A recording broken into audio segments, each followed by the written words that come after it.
शुभेंदु अधिकारी के सीएम बनते ही टीएमसी का रोना हुआ शुरू।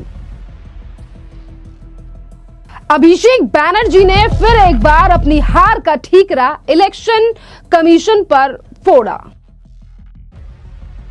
जहां बंगाल में शुभेंदु अधिकारी की सरकार बन चुकी है और ममता बनर्जी की सरकार जा चुकी है और ममता बनर्जी की सरकार जाने के बाद बंगाल की जनता झूम रही है और एक गाना लगातार बंगाल में वायरल हो रहा है, वो भी ममता बनर्जी के ऊपर, जिस पर गाने के बोल हैं कि फाइल चोर ममता, फाइल चोर दीदी, भाई चोर, भाईपो चोर, सब हैं चोर। ये गाना बंगाल में लगातार वायरल हो रहा है। बंगाल की जनता बीजेपी जीत का जश्न मना रही है इस गाने के साथ, और वहीं दूसरी तरफ टीएमसी है जो अभी भी अपनी हार को स्वीकार नहीं कर पा रही है। जी हां, आज बंगाल को बंगाल का नया मुख्यमंत्री मिल चुका है, यानी कि शुभेंदु अधिकारी। और इसी बीच पश्चिम बंगाल के विधानसभा चुनावों में करारी हार के बाद टीएमसी यानी कि अभिषेक बैनर्जी को अब लगातार लोकतंत्र की याद आ रही है। और आज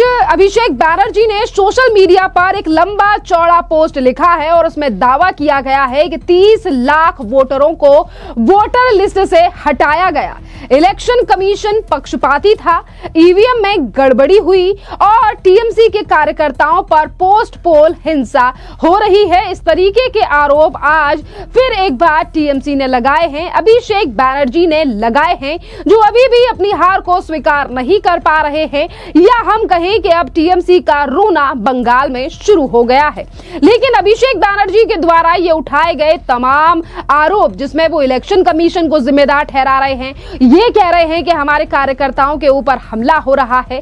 लेकिन सवाल ये है कि आखिरकार अभिषेक बैनर्जी कौन से लोकतंत्र की बात कर रहे हैं? वो टीएमसी के 15 साल जब बंगाल में आतंक का राज चलता था, या आज जिस तरीके से बंगाल में लोगों को सुरक्षित और बंगाल को विकास की ओर ले जाने के लिए जनता ने यह बदलाव किया है और बीजेपी की सरकार बनाई है। खैर, अभिषेक बैनर्जी की बात करें तो उन्होंने अपने लंबे चौड़े पोस्ट में अभिषेक बैनर्जी जिन्होंने चुनाव प्रचार में खुलेआम धमकी दी थी और कहा था कि 4 मई को देख लेंगे, दिल्ली वाले बाप नहीं बचा पाएंगे, इस तरीके की बातें करने वाले अभिषेक बैनर्जी आज लोकतंत्र की दुहाई दे रहे हैं। जब टीएमसी सत्ता में थी, जब बंगाल में संदेश खाली जैसी घटनाएं, महिलाओं पर अत्याचार, भाजपा कांग्रेस सीपीएम कार्यकर्ताओं की हत्याएं, बूथ कैप्चरिंग और डायमंड हार्बर मॉडल का आतंक का रूस का मामला था।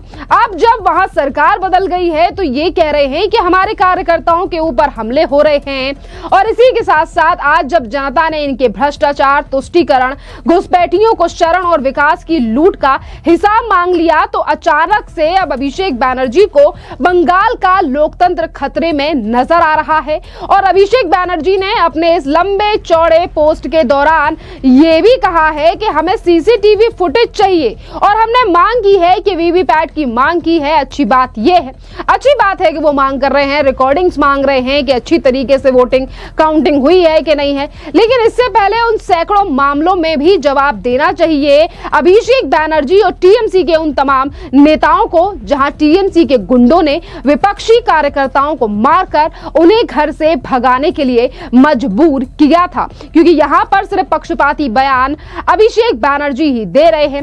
अब टीएमसी जब विपक्ष में है, लेकिन बंगाल की जनता जानती है कि ये हार ईवीएम की साजिश नहीं बल्कि जनता की साजिश है, जो 15 साल से ममता बनर्जी के तानाशाही, भाई भतीजावाद और बंगाल को बांग्लादेश बनाने की कोशिश कर रहे थे। और जनता का आज इन्हीं चीजों पर टीएमसी के लिए जवाब दिया गया है और अपनी हार को टीएमसी पचा नहीं पा रही है।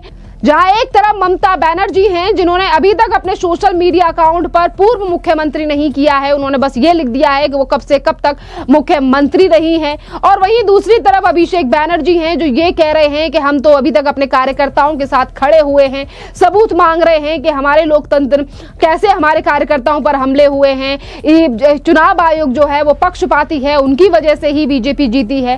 पर आपके लिए बता दें कि लोकतंत्र तभी मजबूत होता है जब सत्ता में रहते हुए भी नियमों का पालन किया जाए, जो कि टीएमसी ने कभी नहीं किया।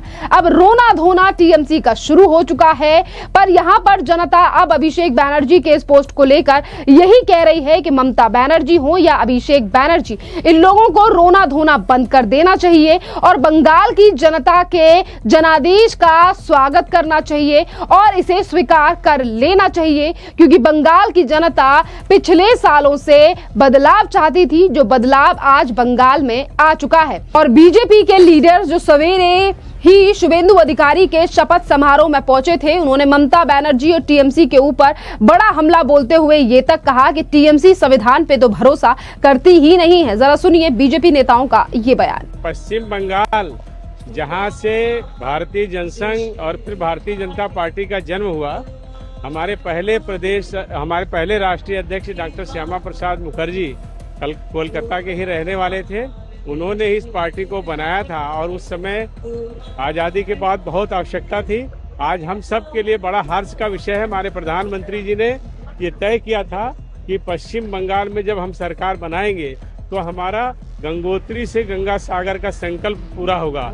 आज वो संकल्प पूरा हुआ है। प्रधानमंत्री जी के नेतृत्व में, गृह मंत्री जी के मार्गदर्शन में एक बड़ी सफलता भारतीय जनता पार्टी को मिली। एमओएस घूम रहे हैं केंद्र सरकार में, कानून व्यवस्था सबसे बड़ा चैलेंज है यहाँ पर, जिस तरीके से वायलेंस। देखिए, भारतीय जनता पार्टी की सरकारें जिन जिन प्रदेशों में है, सब जगह की कानून व्यवस्था उत्तम है और सब जगह सारी व्यवस्थाएं हम लोगों ने ठीक की है। पश्चिम बंगाल में भी जैसे ही हमारी आज सरकार शपथ लेने जा रही है, कानून व्यवस्था के साथ साथ विकास के सारे कामों को बहुत तेजी से करेंगे। दशकों से इंतजार कर रहे थे, दशकों से। और मैं कह रहा था कि आज 15 अगस्त 1947 कोलकाता का जो माहौल था, मुझे लगता है वैसा ही माहौल आज कोलकाता में है। एक मुक्त खुला वातावरण, जहां लोग सांस ले पाए, जहां सोनार बांग्ला का जो परिकल्पना है उसको वास्तवायित कर पाए, ऐसे सोच सब हंस रहे। देखिए, वो 15 अगस्त 47 जैसा था कोलकाता, वैसा आज भी है यहाँ। शुभेंदु का ओथ लेने वाले हैं, हम लोग सब बहुत उत्सुक हैं, उत्साहित है। पहला भारतीय जनता पार्टी के पहले मुख्यमंत्री शुभेंदु दा लेंगे शपथ, उसके लिए हम कई सालों से सब ने मेहनत किया, सब ने वेट किया इसके लिए। टीएमसी जिस तरीके से वायलेंस का अभी तक आप लोगों पर आरोप लगा रहे हैं कि आप लोग वायलेंस शुरू कर दिए, नहीं, आई थिंक नहीं, मुझे लगता है कि they are a bad loser.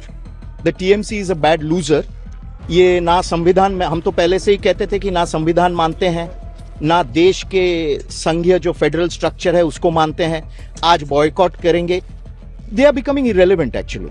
तो उनको लेकर चर्चा करना ही उचित नहीं होगा।